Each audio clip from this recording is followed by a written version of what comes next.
Avant même que le soleil ne se lève sur Port-au-Prince, le cœur d'Haïti bat déjà. Il résonne dans les pas des danseurs, dans le souffle des cuivres, dans les cordes des guitares, et dans un rythme qui unit tout un peuple.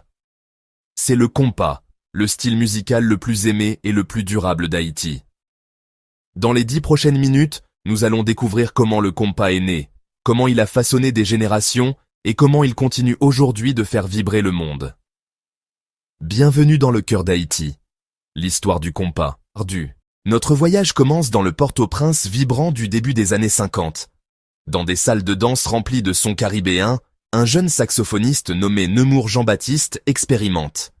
Haïti possède déjà de profondes racines musicales, des rythmes africains hérités des ancêtres réduits en esclavage, des danses européennes comme la méringue, et des influences venues de Cuba et de la République dominicaine.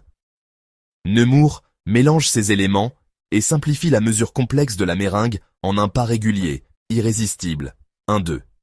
Il appelle sa création compas direct, le rythme direct, une musique conçue non seulement pour être écoutée, mais surtout pour être dansée ensemble. Ce son est joyeux et précis, mariant la pulsation des percussions à des cuivres mélodieux et à des guitares fluides. Très vite, le compas enflamme la population.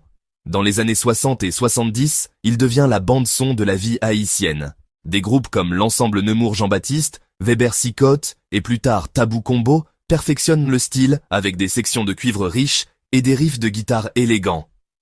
Les paroles, en créole haïtien, racontent l'amour, la joie, les peines et les réalités du quotidien, donnant une voix à l'âme du pays. Mariage, fêtes populaires, rassemblements familiaux. Partout, on danse sur ce groove fluide et entraînant. La musique dépasse le simple divertissement. Elle est lien social, célébration et mémoire collective.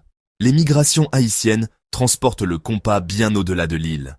À New York, Miami, Montréal ou Paris, les communautés haïtiennes ouvrent des clubs et des salles de danse où le rythme prospère.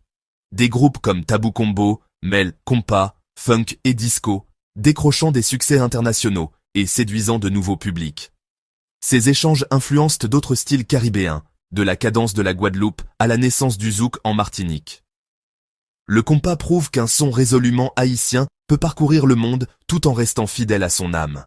Partout où les Haïtiens s'installent, il devient un repère culturel, un lien avec la terre natale et une invitation universelle à danser. Le compas n'est pas une pièce de musée, il continue d'évoluer. À partir des années 90, de nouveaux groupes comme Karimi, T-Vice, New Look ou Zenglen insufflent une énergie fraîche grâce au clavier, à la production numérique et à des sonorités pop modernes. Aujourd'hui, une nouvelle génération d'artistes mêle compas, afrobeats, R&B et hip-hop, créant des morceaux à la fois actuels et profondément enracinés.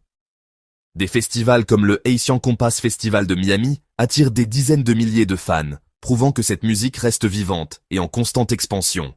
Grâce au streaming et aux réseaux sociaux, elle séduit désormais bien au-delà de la diaspora. D'une audace musicale née en 1955 à un phénomène planétaire, le compas est bien plus qu'un genre musical.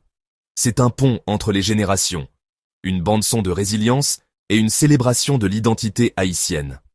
Chaque fois qu'un rythme de compas fait battre des cœurs et bouger des corps, il porte avec lui la fierté et l'histoire d'un peuple tout entier. Voilà le cœur d'Haïti, l'histoire du compas.